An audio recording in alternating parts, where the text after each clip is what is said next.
Assalamualaikum warahmatullahi wabarakatuh. Nama saya Ania Nurjana dengan NPM 2212011731. Di sini saya akan menjawab pertanyaan-pertanyaan UAS dengan mata kuliah Hukum Islam dengan dosen pengampu Ibu Dewi Septiana SMH. Yang pertama, menurut hukum Islam, perkawinan merupakan ibadah. Adapun hukum menikah dalam Islam terbagi atas wajib, sunnah, makruh, dan haram.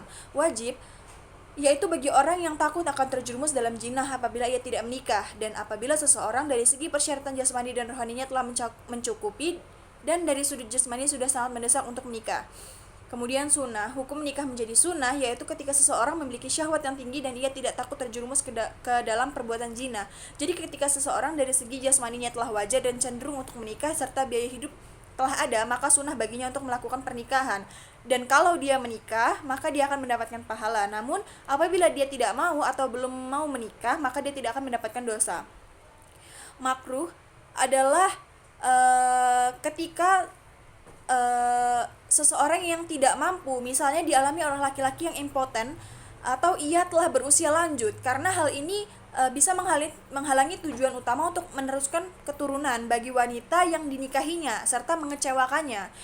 Kemudian haram, hukum menikah menjadi haram apabila seseorang muslim yang berada di daerah orang kafir yang sedang memeranginya, karena hal itu bisa membahayakan istri dan keturunannya. Kemudian soal yang kedua, cara memperoleh hak milik menurut hukum Islam, yaitu ada ihrazul mubahat, adalah memiliki sesuatu benda yang memang boleh dijadikan sebagai objek kepemilikan. Yang kedua ada al-uqud, adalah akad atau perjanjian. Ketiga ada khalafiyah, adalah bertempatnya seseorang atau sesuatu yang baru di tempat lama yang telah hilang pada berbagai macam rupa hak. Yang terakhir ada at-taludu minal mamluk, merupakan hak yang tidak dapat diganggu-gugat dan merupakan dasar-dasar yang telah tetap. Kemudian soal yang ketiga, tujuan kegiatan ekonomi dalam Islam. Tujuan kegiatan ekonomi dalam Islam adalah memenuhi kebutuhan hidup seseorang, keluarga untuk jangka panjang, untuk keluarga yang ditinggalkan, dan memberi bantuan sosial dan keagamaan. Soal yang keempat, hukum memberikan Islam adalah seperangkat kaidah hukum yang bersumber dari Al-Quran, As-Sunnah, Ar-Rayu, di mana mengatur tentang hubungan antara dua orang atau lebih mengenai suatu benda yang dihalalkan menjadi objek suatu transaksi. Soal yang terakhir, perceraian tidak dilarang dalam Islam, namun Allah sangat membenci perceraian.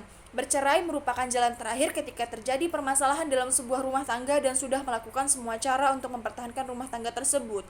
Bercerai hukumnya makruh apabila talaknya tidak memiliki sebab yang jelas dan pernikahannya masih bisa dipertahankan. Sekian jawaban dari saya, terima kasih.